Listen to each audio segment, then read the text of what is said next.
Hi, my name is Hannah.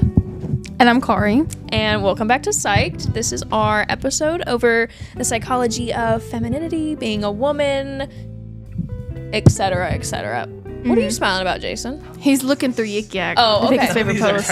Some of these are kind of crazy. So, before we get started today, we're going to talk about, for a small segment, Yik Yak, and our favorite yaks that were yicked this week. I like that. We picked from the yak. We pulled from the yak. This will be a new little segment. What is our favorite yak that was yicked? We'll do top 3 yaks each. Top 3 yaks. Okay. And Jason doesn't have Yik Yak, so he's getting caught up at the moment. Yeah, he's been caught up on the Yik Yak. Yeah. He's getting caught up. Yeah. He's learning about it. Obviously, guys, you're probably gonna be watching this over the break, which means it's been a little bit since the yak that we're currently in. It's been pretty bumping. It's been bumping. Yeah. Mm-hmm. One of my yaks of the week. Are they called yaks? We're gonna call them yaks. Yeah. They're called yaks. Yicking is the action of yakking, or the action of doing a yak. Beats me. That sounds good to me. Did you just come up with that? Yeah, I did. Sounds good to me. So, one of whoever this is, proud of you, for bringing attention to this issue. Who downvoted someone is downvoting my comment, first off. Ooh. Exposed myself. It's okay. It's fine. I have nothing to hide. I have nothing to hide about it. You didn't say nothing bad. I didn't say nothing bad. Whoever commented saying, so nursing isn't considered professional, thank you for bringing attention to a very serious problem, because why are we limiting or sanctioning, cutting off? I don't know. Why are we cutting off people from being professional degrees? I know why. It's to not put as much money into their educations and not give as much federal assistance for students who need the assistance to go to those schools to fill these jobs that need to be filled. Yeah, and someone commented underneath me saying, we already have a shortage of healthcare workers, so why would we go and make people less likely to go into those fields? To hold terror over your head, to continue to fearmonger you, and to hold fear and control over your head. That's why. That is what it boils down to. Jason, do you have a top yak? Yeah, I Jason, I into the mic. I don't know if I can say it out loud. Which one is it? Turn it around. Hold on. I gotta go back up to it. Is it the picture also? No. It's just a post. I'll just say the first line because you upvoted it. It said, "These are divisive times, and civil discourse is vitally important. As we debate ideas about the future of this country, always keep it."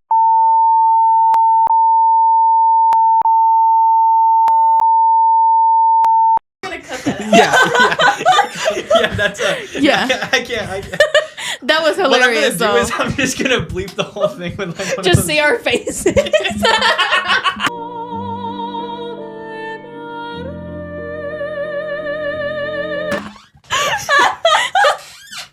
We went. Subscribe to the Patreon. And you saw I had it upvoted. Yeah, I giggled and I think I commented on it too. I think the best one, honestly, that's not like controversial. Well, it kind of is it's about the TP USA thing yesterday, or on Wednesday or whatever, and it's this picture. This one is good. I love that one. Oh my god, that's a good one. There's some good ones on here. They be having me giggle. I have hope for this youth. She sent me a picture the other day. I said, damn. Damn. That's pretty much every day. I said that too. I said, damn, get that off my screen. So cut this, do this. Okay, back. Yeah. Now we're back. Okay, so today, I'm sorry. What the fuck? Today we're talking about, psychologically, what it means to be a woman. This is like a huge topic that some people like to debate all the time. But we're going to talk about at least our own personal experiences. Yeah, I feel like it's good to clarify that we're both cisgendered straight women. Yeah. So this is coming from the perspective of cisgendered straight women. Mm-hmm. So we're talking about the entire concept of gender as sensitive as we can. Yeah. But we can only go so far because we've only experienced a biological female experience. Yeah. So whenever we are referring to the act of being a woman, it's how we identify as women. Yeah. Not how we see that women should identify. Yeah. Or how women should be or anything like that. That's just a clarification. Something also I feel important is just because we're inexperienced and like outside of the realm of femininity doesn't mean we can doesn't equal ignorance. Yeah. So inexperience does not equal ignorance. That's just a disclaimer because I feel like it's good to clarify that we're both cisgendered women. Yeah. And I mean, it's a good topic to talk about. There are obviously different struggles that people go through. Even just between women that are biological women, but then also women that self-identify as a woman. Like, there's different struggles that come with both. So we're just coming from our perspective of it, and then also from just some very very personal experiences. So while we might not touch on some things that are outside of our experience, it's not invalidating that, but just highlighting ours. So yeah. So Kari, in your words, what do you think gender identity is? Ooh. Like, to you? Oh, yeah, like to you. My like personal. No, like, what is gender identity to you? Like, not like what yours is, but like what you feel gender identity is as a whole. I think gender identity is just how you choose to present yourself. A gender identity, I think, is something that is ambiguous and dependent upon the person in which is deciding their own gender. Yeah. Gender identity is however you want to present that day. Yeah. That's literally what gender identity is to me. Gender identity is like the easiest part. It's the basis of identity. It's what you feel. It's not the easiest. It's like, that's what I'm looking for.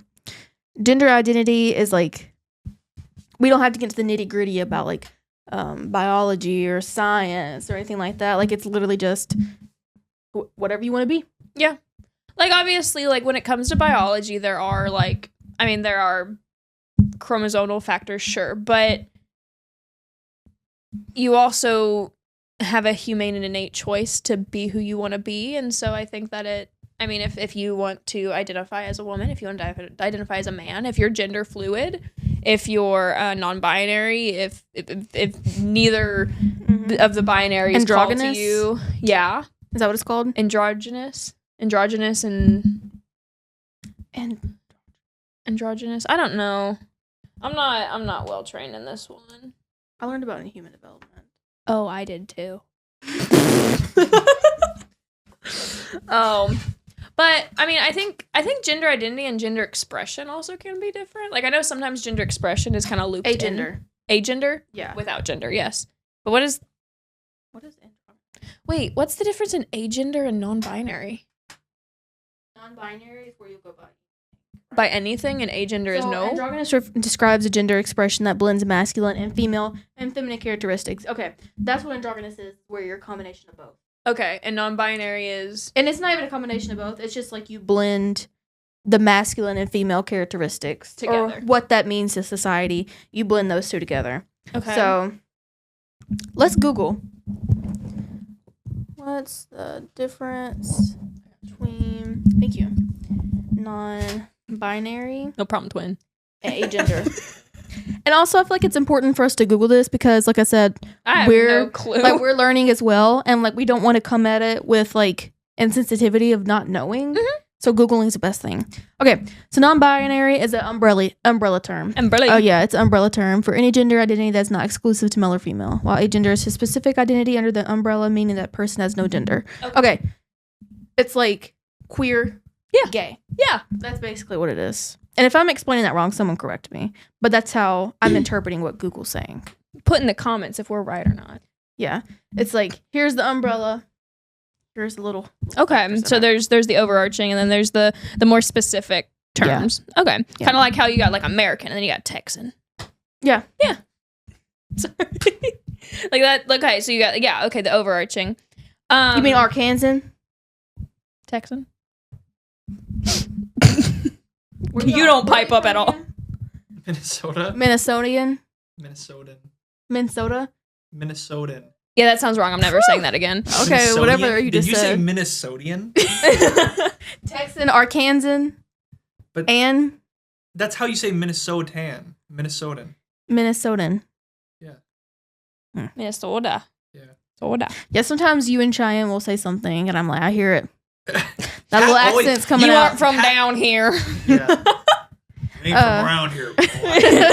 Get. You were saying something at our Friendsgiving, and Will asked me, he's like, where's Hannah from? I said, Texas. He said, I heard that little accent come out, a little twang. It comes out when I'm doing cooking. I said, yeah, she is from a small town in Texas, so do with that what you will. I think it's also, besides gender expression and gender identity and such, I think it's also important to note that, oh my gosh, gender is such a complicated topic. And I think it comes, it's just based on individual. I swear we're going to get into womanhood, but it's so, there's just so many different factors into it. And really all it boils down to is like, dude, whatever you feel. Yeah, I feel like also, if you don't have an interest in it, like if you're, like even social psychology, like you can be interested in social psychology, but not take the particular interest in, like you can take an interest in gender, like Dr. Daniels does, but you're not interested in like the like specific terms and all that. Yeah. You're interested how society expects, what is it? What is it she always says?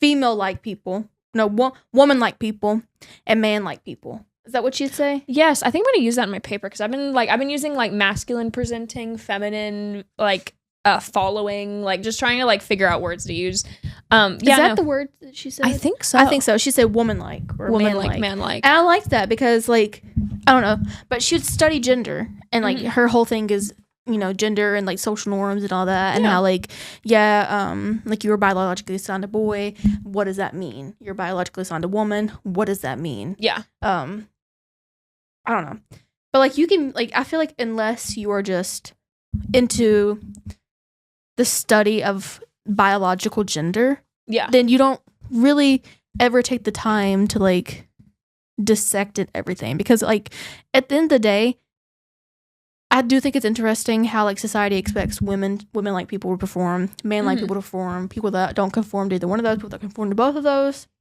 vice versa. Yeah.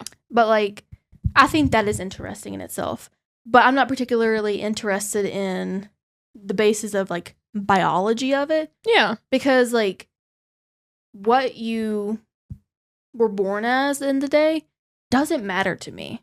Yeah, it's who you are now. It's who you are now. That's what's interesting. You know? Like and if who you are now is who you were at birth, like I am, like Kari is, and that's fine. Like like that is, and that was your decision to make, and that was what you've decided to express yourself as. But like, yeah, I think what's like so interesting, I talked about it in anthropology a little bit. I've talked a lot about it in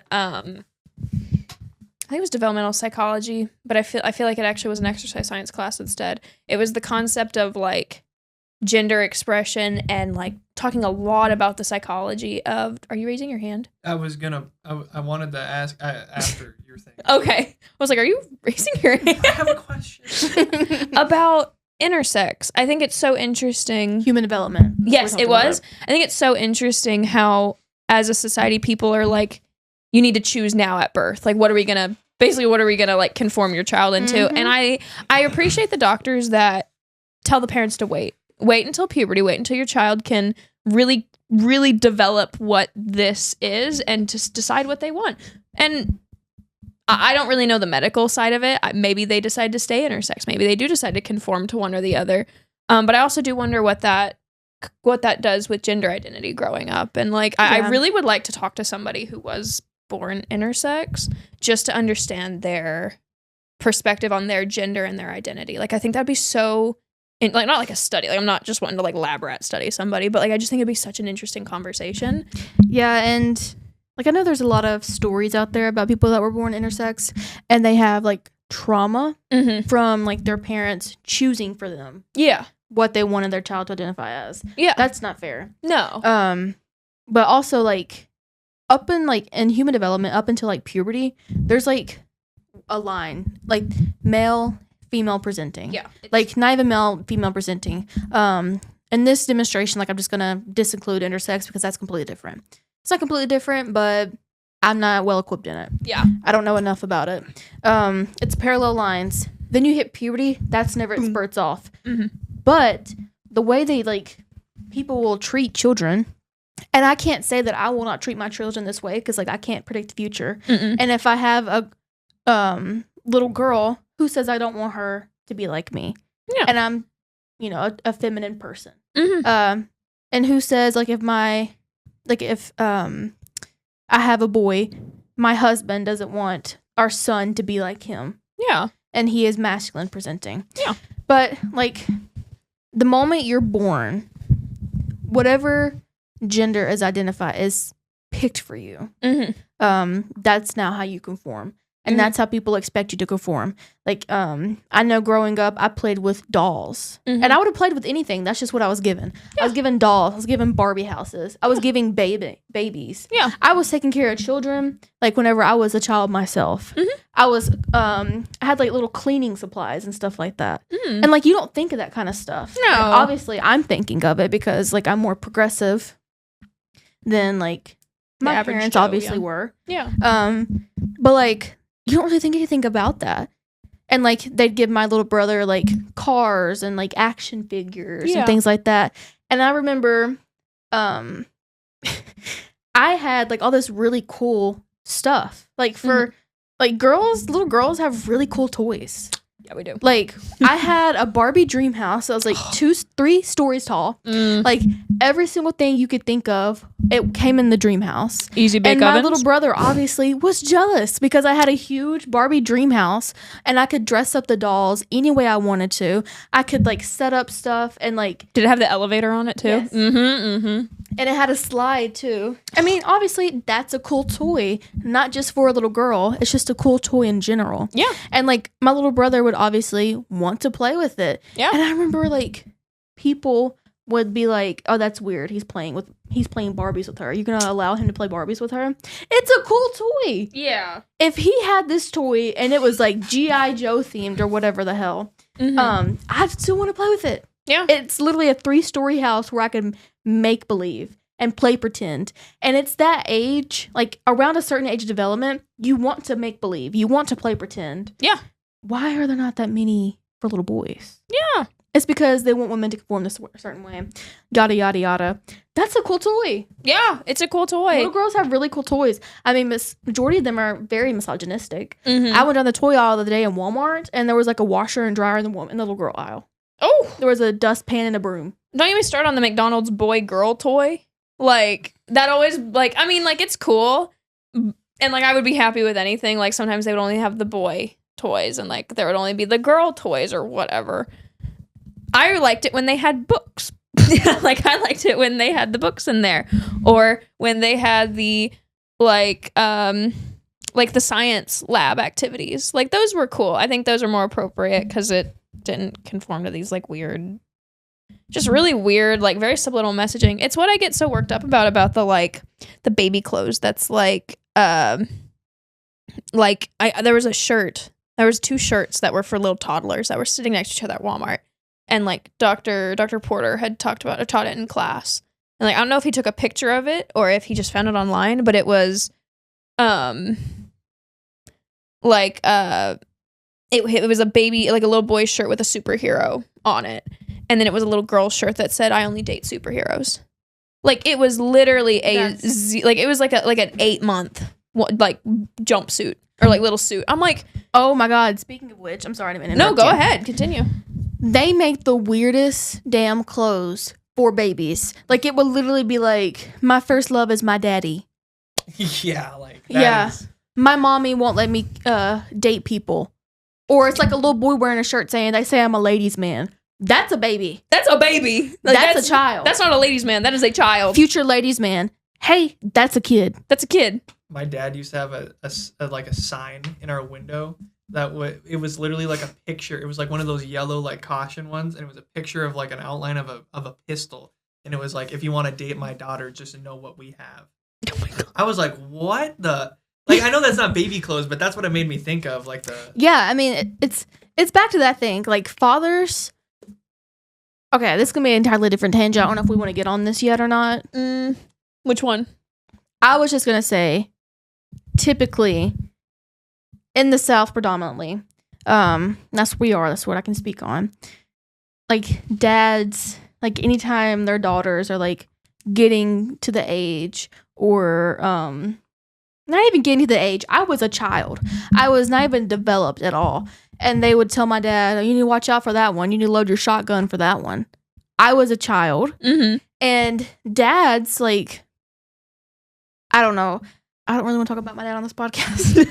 we can move away from that if you want. I will say on my end, my parents are great, and they did a really good job of raising me to not conform to these gender roles. Like, from a very early age, I was put into athletics.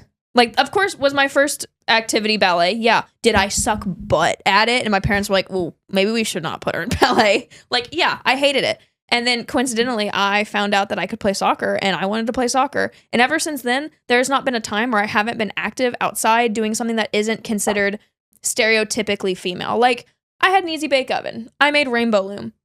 But I also played with the hose outside. I kicked a ball around. I ran my brother over with a Dora Jeep. Like, I was not raised to conform to gender stereotypes and norms. My brother and I were raised fairly equally. Of course, my dad and my brother had a father-son relationship. My mother and I had one, but we also have good relationships across. So I have a great one with my dad, and my brother has a great one with my mom.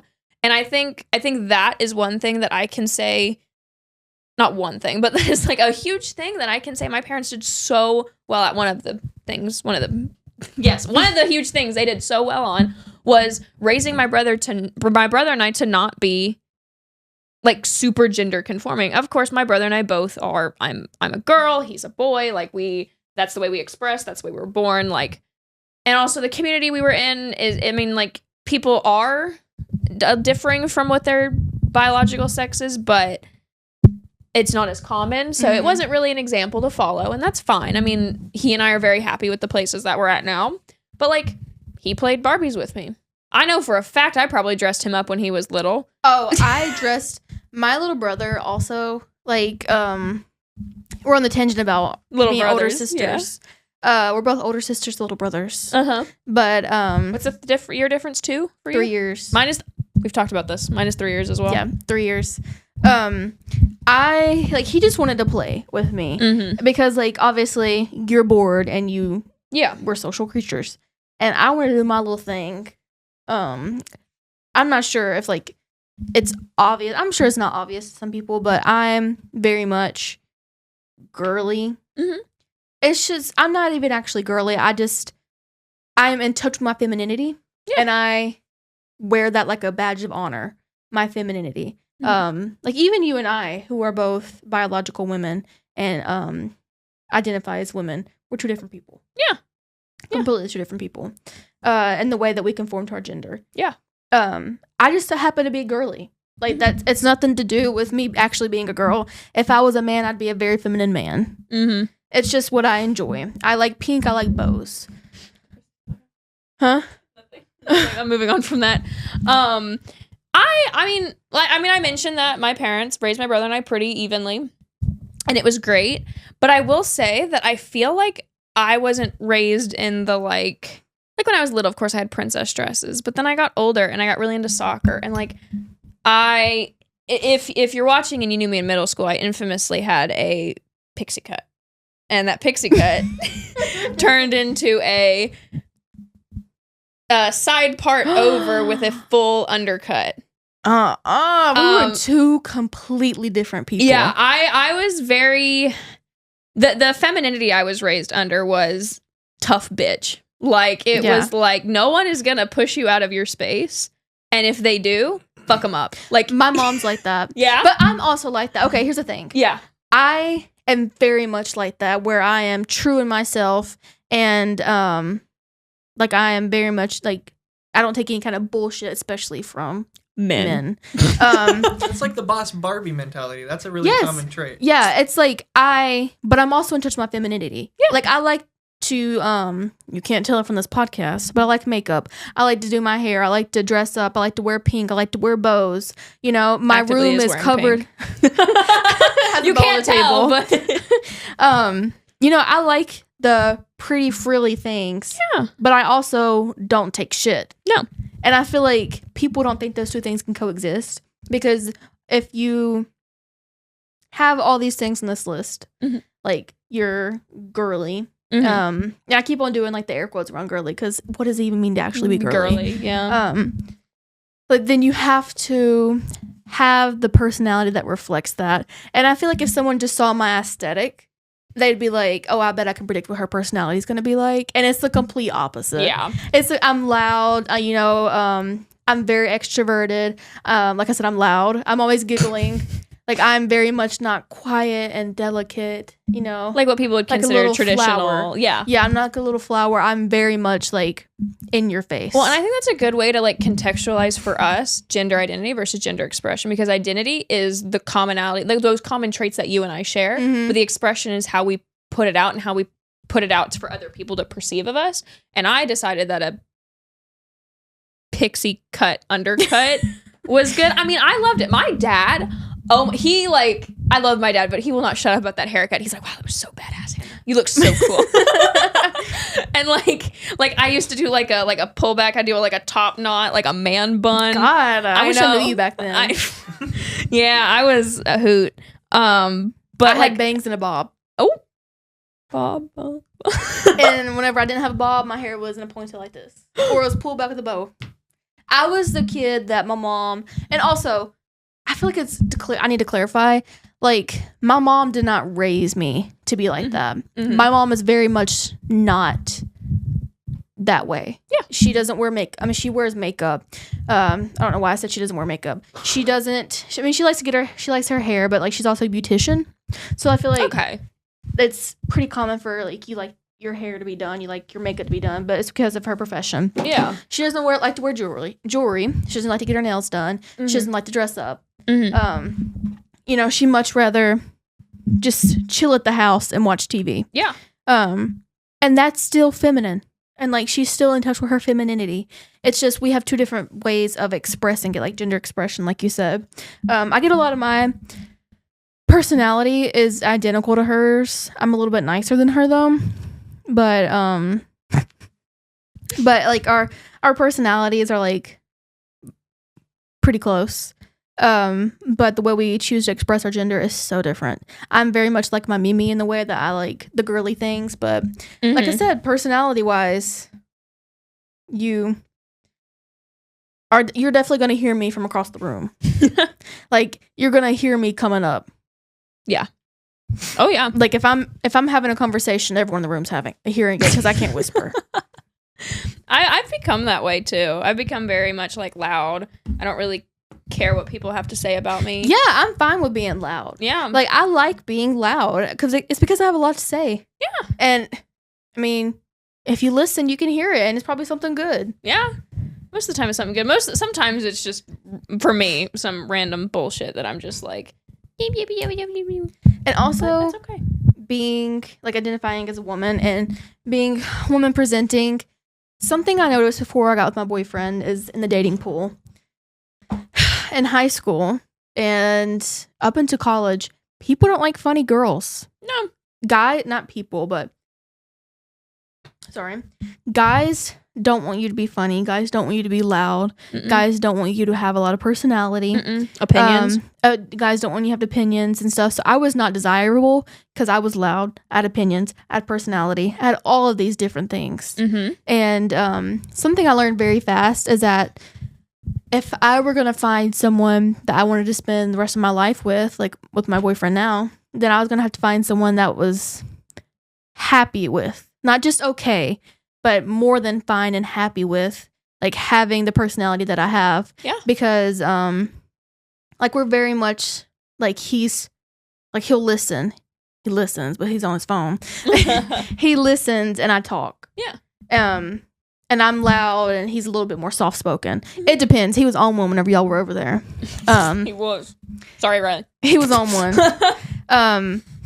But yeah, I was telling him the other day, I was like, our kids are going to be so loud and so weird. Yeah. I've said that to my boyfriend before. I'm like, our kids, they're going to be smart asses. They're going to be so smart. But I also fear, and like, I hate how sometimes people like will generalize women. I do hate that as well. And I hate sometimes that I get generalized under the blonde woman stereotype, which, because I can be an airhead sometimes. Let's be real. I've had my moments. Many moments, actually.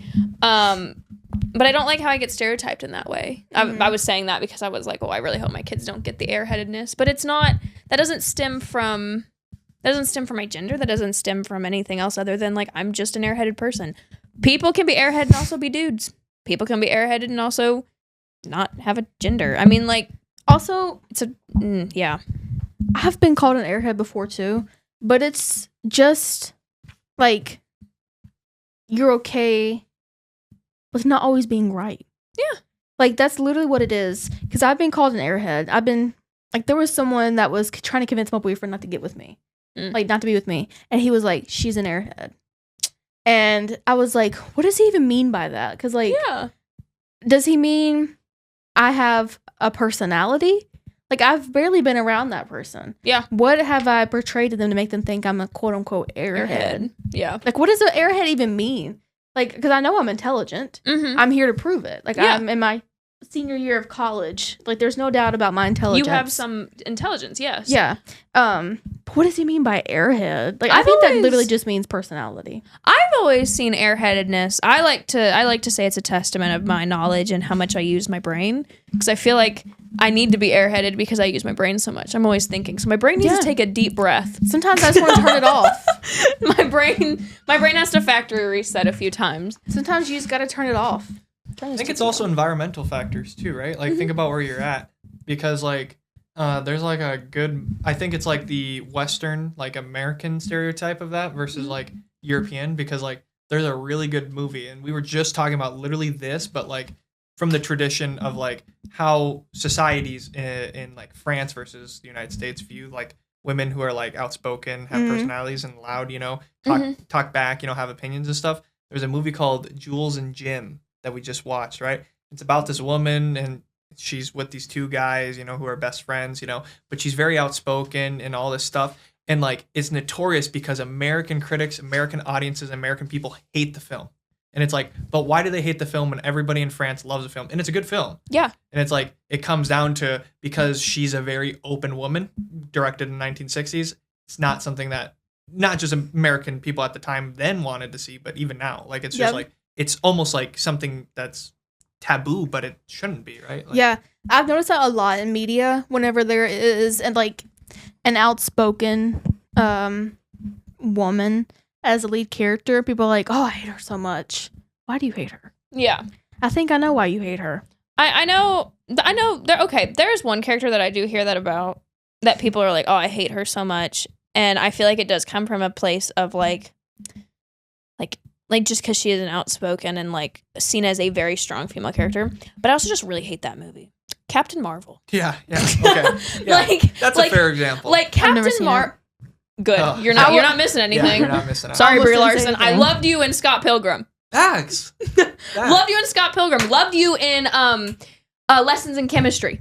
Beautiful. Not Captain Marvel. I just didn't like Captain Marvel, but I feel like people, or even Rey Skywalker. Although, yeah, Rey's a little bit of a hard one. Rey's a hard one because I also just that trilogy's not a good trilogy. It's not a good trilogy, and it was just a really bad time for her. Yeah, she's a great actor too. She is a great actor too. It's like Daisy Ridley. Daisy Ridley, thank you. Basically, Captain Marvel is like this super powerful, like really kind of overpowered. You do? Okay. Yeah. The movie was just really bad, and I think people were hopping on the movie being so bad to hate on Brie Larson. Mm-hmm. And instead of hating on the movie's writing and the movie's direction, it was Brie Larson. And Brie Larson, I don't think, was the problem. I think the movie's direction and about how it went, but it's always the blame is being put on the woman who played these strong characters. I mean, people bitched at Emma Watson for playing Belle because they're like, oh, she can't sing and she can't do this, and the movie felt slow at this part, and the movie felt, and that's her fault. It's like, you just hate that she speaks out on women's rights, and she's a badass actress, and you're mad that you're not an actress. And there's also like a ripple effect too, because like The Marvels isn't necessarily like a super bad movie, but it's a sequel to Captain Marvel, so there's a ripple effect that because Brie Larson is like the main character, that like, oh, the other two women now get this hate for it. Yeah. But the other two women are way better written than Captain Marvel because they're actually like diverse. And then there's also this argument that people use like, and this is like completely different topic of like, oh, they're just trying to like women, like they just want to put women in strong roles because they don't want men in strong roles. And it's like that. I hate that argument. I see that all the time from like very misogynistic, like you'll see like these YouTube channels that always talk about that. And it's like, oh, like why is every Marvel character now have to have like a female counterpart? Why do you think? Like it's like, oh, they're just because slowly women trying exist. Because women exist. It's like they're like, oh, they're trying to like get men out of the superhero movies. They are And not. it's like, Oh my god. Men are so dramatic. Also, okay, Sorry. on just like a counter argument, Okay. but not necessarily a counter argument. Okay. Sometimes it gets to a point. I Talking about the Ghostbusters movie? Okay, I that's a never bad watched movie. it. Yeah. But okay, I don't care about like them being rewritten as women. Good, I'll watch it. Like I'll watch it either way. What bothers me in movies and in books in particular is you have this strong female lead, and that's her personality. Yes. And I'm trying to think of a book in particular. I can't think of one, but that's her entire thing is, oh, I don't need anyone. I don't need anyone because I'm the strong woman, which yes, you are, but and they're just okay. I'm trying to think. Sometimes it's okay to write a woman as, yes, I am strong, but sometimes I need someone too. Yeah. Sometimes I need support. They always write the strong women as a loner. Like, oh, no, I don't need anyone else. Dystopian YN novel. Yes. No. Oh my God, every the single Hunger Games one. is like the perfect example of that. Yes. They're always like, I don't need anyone else. It's just me alone in this world. And that's how they think that strong women are, which they can be that way. That can be their personality. That's fine. But when it's every single one. But it's every single, like, lead female that's strong. She's like, I don't need anybody else. It's just me alone in this world. No, it's not. That's like the one critique I have about the Hunger Games is like I feel like the progression, because like if a woman character and she starts out as like it starts out like really good. I actually think the first Hunger Games book is really well written, but then she just becomes this like absolute like, like crazy awesome woman who's so badass and all this stuff, and like nothing is wrong with her. She's flawless, right? And like the problem with that is like that's cool and all because you had the progression, but once you lose that progression, like the story gets so boring. Because like the character, it's like you already know what's gonna happen. Nothing is gonna change. There's no lesson to be learned. The only thing is like, oh, we gotta take down the tyrannical government. That's essentially what it is. Yeah. And it's like that's not fun. Like the character's not learning anything. It's no development. Yeah. I've been dying to talk about something like this, and I tried to talk to Dr. Miller about it, but he didn't understand what I was talking about. But I talk a lot about my progression through femininity.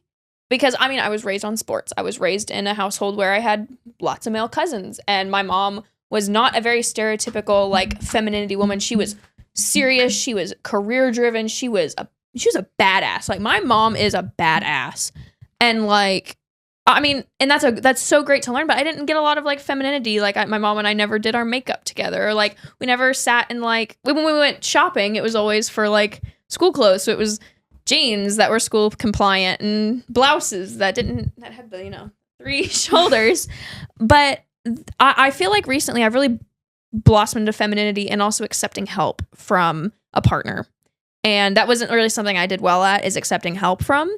And there is one character in popular culture, one female character that I feel like had such a great progression from, I'm this badass young woman, I don't need nobody, I'm the leader of this group, I'm so freaking cool, into now like I know how to use my strengths, and I know how to use my weaknesses, and I know how to guide a group, and I know how to guide my partner, which is something that spoke volumes to me. Astrid from How to Train Your Dragon. Oh. I have a character in my mind. You do? Mm-hmm. You know what I'm talking about, though. Yeah. Astrid from How to Train Your Dragon, first movie. F you, Hiccup. You're a weakling. I hate you. I'm cool. Let me beat up these dragons. Second movie. Okay, I'm gaining this leadership. I'm still super ultra competitive, but like I'm gaining this relationship, this status. I'm a leader. I'm having to learn and grapple with this stuff. Third movie, tragedy hits. Everything's awful. Nobody knows where to go. She knows how to take care of things as a leader, as a person, but as also a compassionate partner. but knows how to get the job done. And she guides the main character into doing that. And I think that's such a, like, she's such a background character sometimes, but it's such a strong female character. Yeah. I love it. I love that. How to Train Your Dragon is like the perfect example of like how to write like equality, because the thing is like it's like a masterclass. Like I wish somebody had read a really good paper about this, because it is really like when people think about it, the equality thing, and there's like all these factors, but like the thing is it's not like a strong, because the whole point in like in the first movie is like it's a very male oriented dominated society. I'm gonna be the female to take over and prove that women can do it. But what you end up getting is this like everybody can do it. Yes. Everybody works together and is strong and powerful and does it. And in their own way, too. In their own way. And they all have their own, like, each dragon represents each of their, strengths, what their strengths are, Just because two people aren't the smartest tools in the shed doesn't mean that they can't do something good. Together, exactly. And collaborate. Like when you're together, you're one and you're stronger. And there's all that stuff. You need to do a masterclass on it. Kai, what's your character? My character is Rhaenyra Targaryen from House of the Dragon.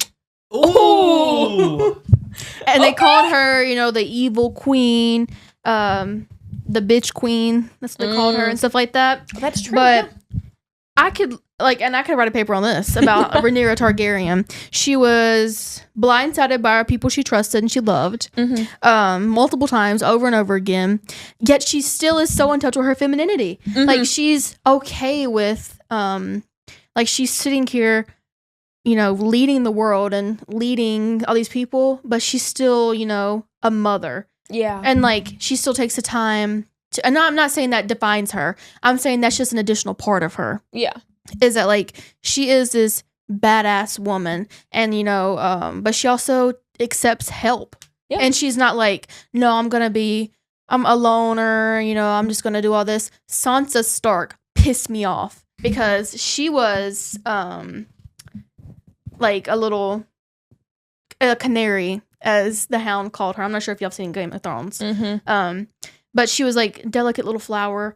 But then as the seasons progressed, she became a bitch. But like she also she deserved that role. Like she can do that because she can be a bitch. Really bad things happened to her. Let's disregard the really, really bad things that happened to her because they were terrible. This isn't victim blaming, by the way. Why would you need to include that? But anyways. Yeah.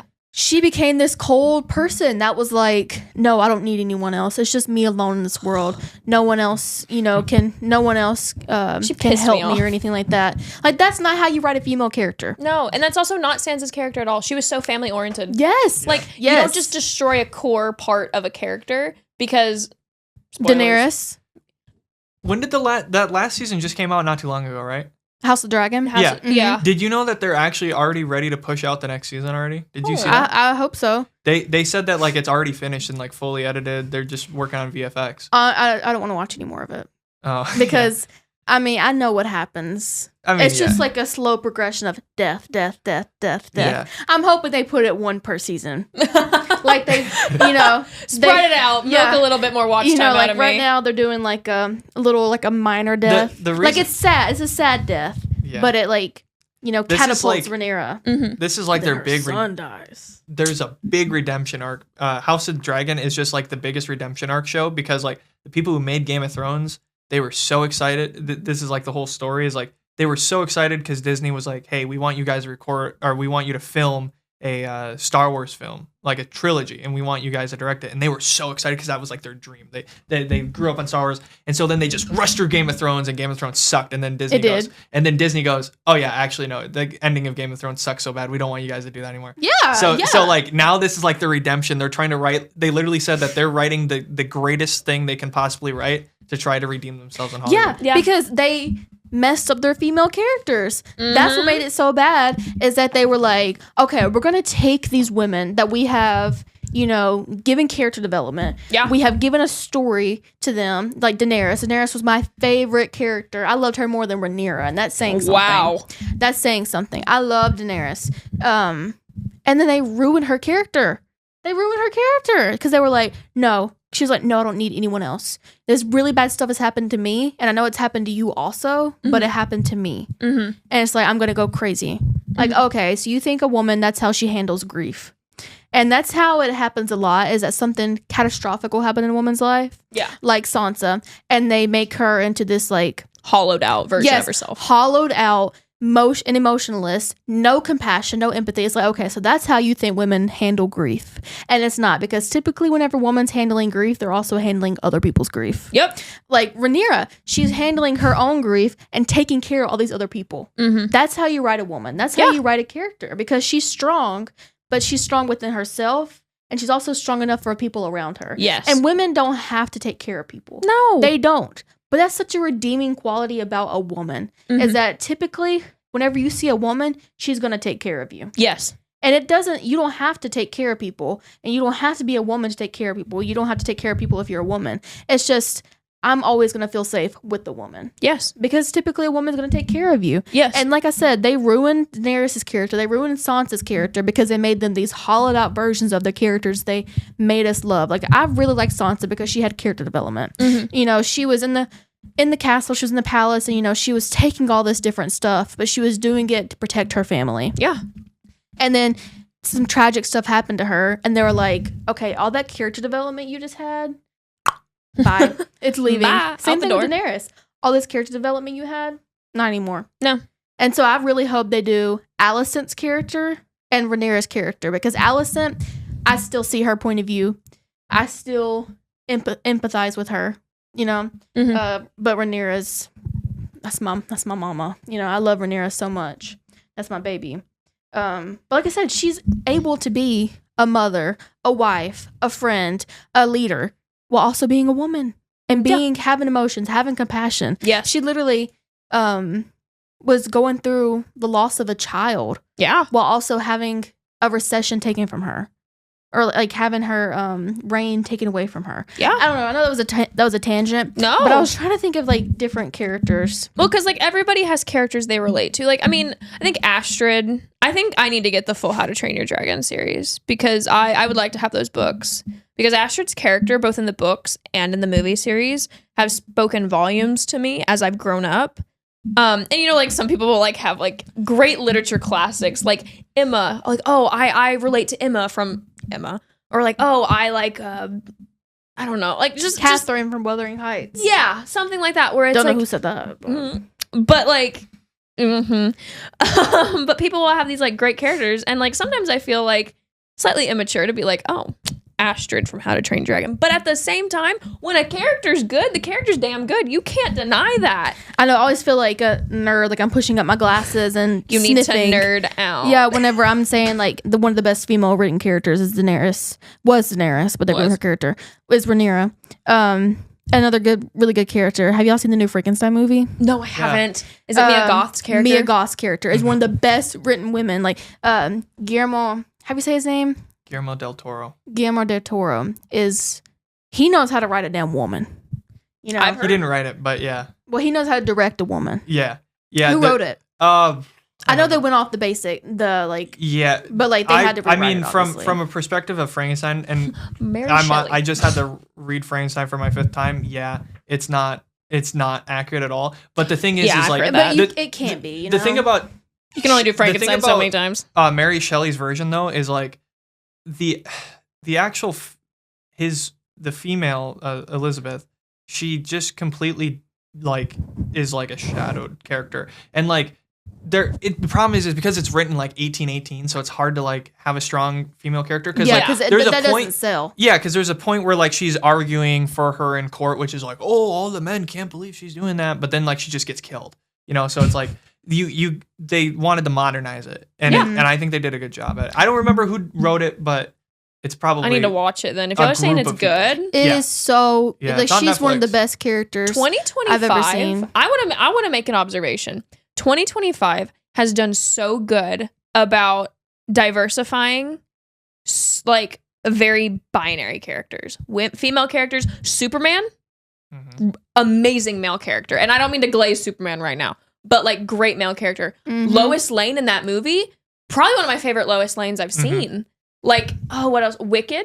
I even want to argue Wicked. Wicked is such I wanted to go watch that, but I know. I'm waiting to see it with my mom and dad because we watched the first character one. in my mind. Wicked Cheyenne and I really is a love great Wicked. movie to talk about female friendships and friendships during adversity and friendships during disagreement. Like 2025, and I guess Wicked's 2024, but technically 2025 like has been a year for movies. Like it's been such a like Oscars is going to be kind of hard this year. Oh my god. Okay, I just ahead. thought of my character. Yes. Sorry. Like, I feel like I could do a dance right now because I thought I lost it forever. I thought I lost it. I thought I lost it and it came back. What's your character? Have y'all seen Sinners? Yeah. Annie from Sinners. I haven't seen it yet, but tell me. Okay, so, and like I said, this is coming from a place of a white woman. Sinners just came out this year too. Yeah. Yeah. But this is coming from a place of a white woman. I can only say how I can't speak for the experience of black women. In films, like if you think women are written bad in general, they do black women dirty writing them in films. They're never seen as sexual or attractive women. They're seen as they need to take care of someone else. Mm-hmm. Are they seen as loud and annoying, which is which is a that's really a very, common early 2000s one, and that's Scary Movie. That's why Scary Movie is one of my favorite films ever because the African American lady, that's like her whole trope is they make fun of that. Like how every movie makes them like, oh, what the heck you like all that stuff. I love it. I love when movies address that and spin it on its head and call it out because it needs to be called out. Yeah. Yeah, but they were, like aside, like that's obviously a terrible archetype, but they've been trying to like counteract that. And they're like, okay, how do we counteract that? We're going to make them into the mom. Like we're going to make them motherly. And yes, women are motherly, but that's just not categorized just to black women. Yeah. Like black women don't have to take care of everybody else. No. And I feel like that's how they make it portrayed in films, is that black women have to take care of everyone else. But Annie in the film Sinners, and that's her name, right? Annie. Yeah. It's been a while since I watched it. She is a perfect embodiment of like she takes care of everyone around her, but she still is like a woman. Like that's a woman. Mm-hmm. Like if I've ever seen a woman, that's a woman. Like she's sexy, she's beautiful, she's gorgeous, but she's also a badass, and she's also the one that takes care of everybody. Like she literally is the reason they made it as far as they did. Like Sinners is a vampire movie. Okay. And what's the main thing you know about vampires? You can't let them in. You can't give permission to them. Yeah. And she's like, say you don't let them in. You don't say yes. You sit there. If they can't come in by themselves, you don't let them in. Yeah. And she's sitting there like with the common sense. And she's like, garlic, that's what you need. Garlic, we need steaks. We need all this different stuff. Oh, okay. I was like, steak? Yeah, Sinners tries to take like a really traditional style of vampire. Like actually, this is vampire fiction right now about queer LGBTQ plus African American vampires. Heal the Stories is another good one. Murdy's all on this big trend right now about this. So it's been female vampires? Yeah. Yep. Not just female vampires, but female vampires of color, because it is like a really awesome genre. But yeah, like that's a more traditional take. This is an untraditional take, but they both do the same exact thing. Yeah. Yeah, I mean like I said, Annie, like she isn't just taking care of people. She's taking care of the people that she loves because she has empathy, she has compassion, and she's intelligent. She's the only one who knows what the hell she's talking about. Yeah. And it's evident and it's clear because the whole entire reason that they make it as far as they do is because of Annie and her advice. And that's a well-written woman. I mean, she like also is just sexy and she's beautiful and she's gorgeous, but she's also like a badass. Like they see her in there and they're like, oh, like she's gonna know what the hell, like how to take care of us. Yeah. Like not how to take care of us, but how to like protect the people within there and get where us through we this. can't hurt them. Yeah. Yeah.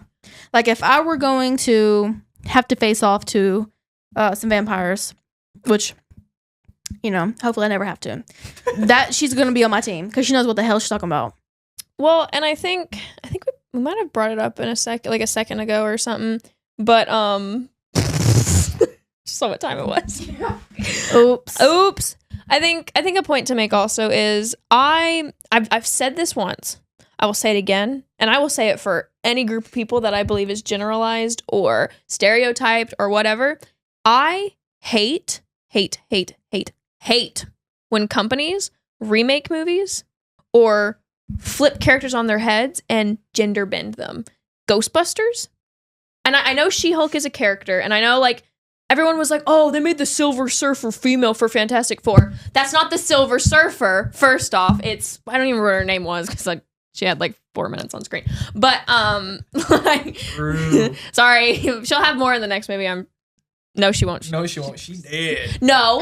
No, she was transported with Galactus. You don't know if they're dead yet. You didn't see him die on screen. Yeah. That's how Marvel does that, so they can bring characters back conveniently. Also, there is a female Silver Surfer anyway, and that's like the whole point of what they were going for. But people were just making it a big deal because Silver Surfer, man. Well, and He literally said that he was protecting his wife. yeah, there is. So obviously, there's people on his planet that look like him. And she is a female Silver Surfer, but she's not the female like it's not like the But like I do really hate when companies will like the Ghost, like I think my best example is the Ghostbusters movie with the female characters. Like Just why rewrite it. just make another damn movie? Like it's another. No, I didn't mean to rewrite it. yeah. Make another movie. Rewrite another movie. Make another Ghostbusters story. Why don't you take what's happening in the original Ghostbusters movie and then take 4 women who are like watching it going on and they're like, what the hell is going on? And it's them figuring out how to fight ghosts as well. And like them making their own ragtag team and like trying to combat the Ghostbusters. That would be hilarious. Put Melissa McCarthy in that. Like she was in that She was in the other one. Yeah, she was in that one. Put her in that instead.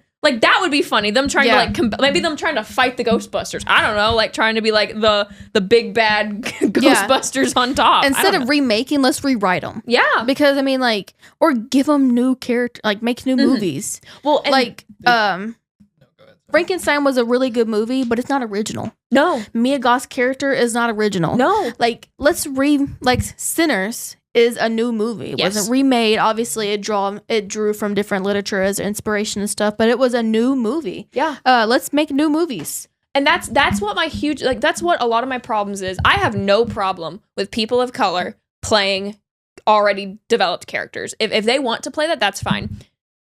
The Disney making these remakes and the Percy Jackson series kind of spinning Annabeth's character on her head, I think that is doing a disservice to the communities because you're not giving them characters, you're revamping previously white characters to give to them. You're not giving them something new to work with. You're not giving them new material to make an impact on. You're giving them something that's already here, already done, already made, and you're letting them just be the second string. Like that feels wrong to me. And it's like not from like my like race and ethnic group section, but from theirs. It feels disrespectful. It feels like you can't put them and you can't write them well flushed out characters that match their struggles, match their experiences, and it feels lazy and it feels like a cash grab. And I mean I think that The Little Mermaid was I thought it was great. It was really good. I've got a hot take. I liked Awkwafina's character. I can't lie, I liked the seagull. It was But like funny. it's different from going from a cartoon and then you're making a movie about it. It's different like with Wicked, you're going from a musical and you're making a movie about it. Oh my gosh. But if it's already been made into a movie, Right. it's already on film, let's make something different. Make something different. Give them a character. And I think one of my few exceptions then is Cynthia Erivo's character in Wicked. I think but it's because Elphaba has been played by so many women. Elphaba's character is for everybody. Glinda's character is for everybody. Like, it is for everyone. Like, that's fine. But these characters who are already made, already fleshed out, have been literally run through the dirt all the time. Like, I do not know how many Cinderella movies we need to make. I swear to God, if I see another Cinderella movie, I'm going to lose my marbles. Or like another Snow White remake. Or another Sleeping Beauty. Like, be done with it. Or another, if we make another Rapunzel, just be done with the Brothers Grimm. Can we just leave? Like, let them be gone. They're made, they're done. Disney quit milking them out. But like, make, like, Sinners. I've heard so many good stories about Sinners. I've been meaning to watch it. But like, make these really good characters, really interesting movies for people. Don't just give them remakes. Don't just say, okay, guys, we're going to remake another Fast and Furious, but we need instead of like a white buff man, we need someone who has a different ethnic background. We need someone new. Like, don't do that. You're just putting them in place because you're putting someone else on the sideline and you're putting your second string in. It pisses me off. And they do it with women, and they do it with people of color, and they do it with queer people. And it makes me so annoyed because it's like, they are deserving of stories. There are great actors as well. Like, don't screw them over. Oh my God, that gets me so angry. Yeah. Because don't do that. And Ghostbusters is a more clear-cut version for women. It's like a perfect example. It's actually a perfect example for women because it's like you can make a really, like, we literally just made a cool, like, that could be an interesting story, like, flush it out a little bit more, but, like, 4 women who are sitting on their couch, look out their door or window, and they see the Stay Puft Marshmallow Man, and they're like, what on... And then it's like 6 months later, they're like, remember that crazy thing that happened? Like, it's really corny, probably not well written, and probably, like, very early 2000s rom-com style, but, like, at least it's different. At least it's something interesting. At least it's something very true to character and gives them something to work with other than, ooh, I'm a gender bent version of this man and I'm going to do this man's exact same story, but I'm going to make female puns in the middle of it. And we're going to have a really sexy male, like, secretary. Something else is, like, if there is a female character, they'll give her some big old titties, itty bitty ways, a big old booty, and a bow in her hair. Yes, and a bow in her some hair. Eyelashes. Bow in her hair or like a ponytail. Like in Spirit the Horse, you did not have to snatch that horse's waist like that. We knew it was a woman. Or in Cars, Sally, when she had the tramp stamp. Like, okay, first off, a tramp stamp getting and the eyelashes and the lipstick. Have you seen the Aristocats? I I love like her, the though. Aristocats. I was obsessed with Marie growing up. I'm still obsessed with Marie. Like that's a good example because they didn't slim Duchess's waist or anything. They gave her some pearls on her neck. Oh. But that's because of where she came from. That's because she came from a rich family. She was they classy. gave Marie a bow because she was a little girly girl. Yeah. But they didn't. Because well, I would hope they would not because she's a child. But like, they don't care. They don't care. But that movie, honestly, was extremely progressive for its time, especially for the women. Aristocats. That's for women's characters. That's one of my favorite movies. I need to rewatch it so bad. Now, Marie was a little bit like, oh, what's the line? Oh, I need help. Someone help me, like Daphne from from. Also, stop remaking Scooby Doo. There is only so many times you can remake Scooby Doo. We don't care anymore. Although the live actions were good, bring back the old cast. Keep it that way. Keep it that way. You know, keep it. They were good. Let's leave it. Leave it at that. Yeah. What was Marie's line where alone. it's like, ladies do not start fights, but we finish them? I thought that, I mean, that's Clock cute. it. Clocked. And like Duchess I know, is that's like, Marie. Duchess is, oh, I'm sorry. I thought another character. you're good. Duchess is like, let me finish this. Duchess is like a dedication to her kids and not having this like temptation of falling in love with this man that just saved her. She was like, nah, I have my kids. Like, we're getting them back home. You can help with it. And then we can talk later. She's like, I have a priority and I'm going to stick to it. Good for her. And that movie came out in what, 64?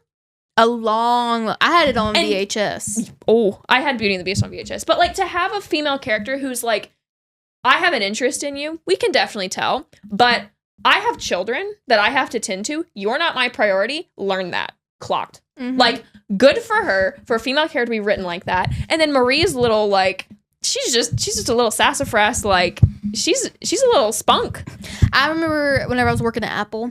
I still work at Apple, but it was like last year. I had one of the students be like, have you ever seen the Aristocats? I said, have I seen the Aristocats? Of course I've seen it. Like, I'm sitting here wearing a cat sweater and you're asking me if I've ever seen the Aristocats. And she's like, you remind me of Marie.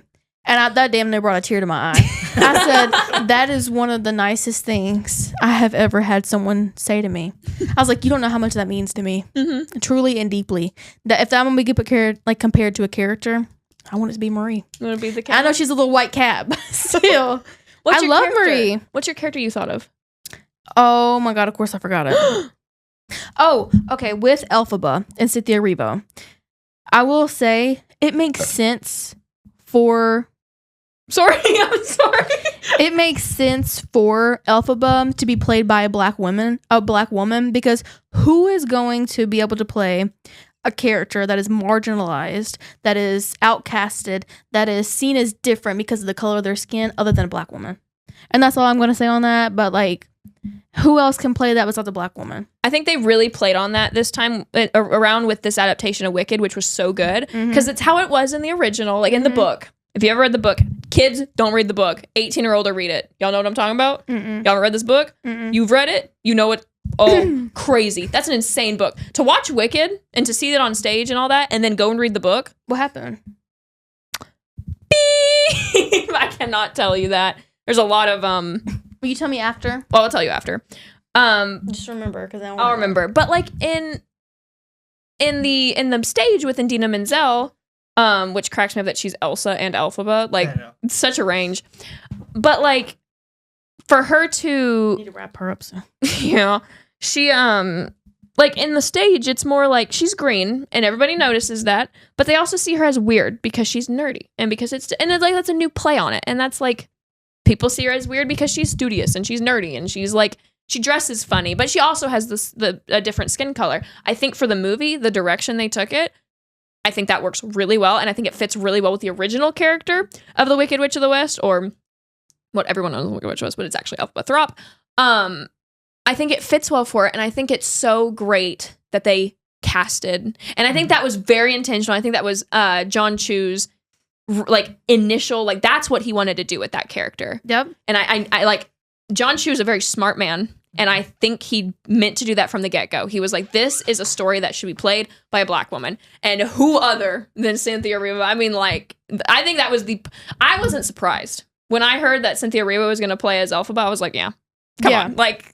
You've heard her sing before. You've heard her sing before. She's performed at the Tonys before. She's been on Broadway. She's been on West End. She's been everywhere. And everyone, like, I wasn't shocked. I really wasn't. I was shocked with Ariana Grande. I was like, wow. I was stupid. I was happily I was proven wrong. I'm a big Ariana Grande fan, so it's I am too. Yeah, but I've become recently, yes. I knew of her. I knew her aesthetic before Wicked and stuff, and I was like, you know, I don't know how she's gonna like switch, morph over. But like, I've always been a huge fan of Ariana Grande. Like, that's the best way to do it. Like, it's something that a lot of people don't ever realize about like people like that. But just because you're known for one thing, it doesn't mean that you're not extremely good at other things. And that's like Jim Carrey, I think, is always like a great example of that, because like he's always known for playing really comedic roles. But like he can play really Truman good. Show. Yeah, like Eternal Sunshine of the Spotless Mind too. Yeah, he can play really good serious roles. But The that's Grinch. I mean, the Grinch is a little more. No, he had some serious emotional turmoil. But there is a lot of issues with him in that film. But I mean, he has range. But you want to talk about a marginalized person? The Grinch is another green marginalized person as well. Like, I mean, okay. But no, I saw a video of Ariana Grande, and she was doing her makeup for Vogue. You know how like whenever you're doing press tours and stuff, you'll do your makeup for Vogue. She started getting teared up, and I started getting teared up with her because she was like, for so long, for so much of my life, it was about covering myself up with this kind of personality, and being able to play Glinda and tap into a different version of myself made me realize I was just covering up myself. And I was like, that is so beautiful. Are you okay? I was like, I'm gonna start crying. You like did the little like whisper thing. I was like, oh, please don't. We already went through crying together once. I think that right there is a really great way to segue into a conclusion, which yes, because I'm hungry. I know. If anybody knows Ariana Grande's timeline, she has had some phases. She's had some eras of her life where I can agree that it just felt very performative. It felt very fake. It felt not very true to her. And when she was given the opportunity to play something that was different than what she tried to push herself to be, and to push against a societal norm, and instead pushing against some societal norm that might have frustrated her, upset her, but instead to embrace it and weave it into the person she was while also being true to herself, that's beautiful. And that is what I love so much about gender expression and gender identity, is that when people are given the opportunity to take a step back and to be challenged, or to be thinking, or to play roles, not everyone's obviously blessed to play as Glinda. I mean, I was here, but you know, whatever.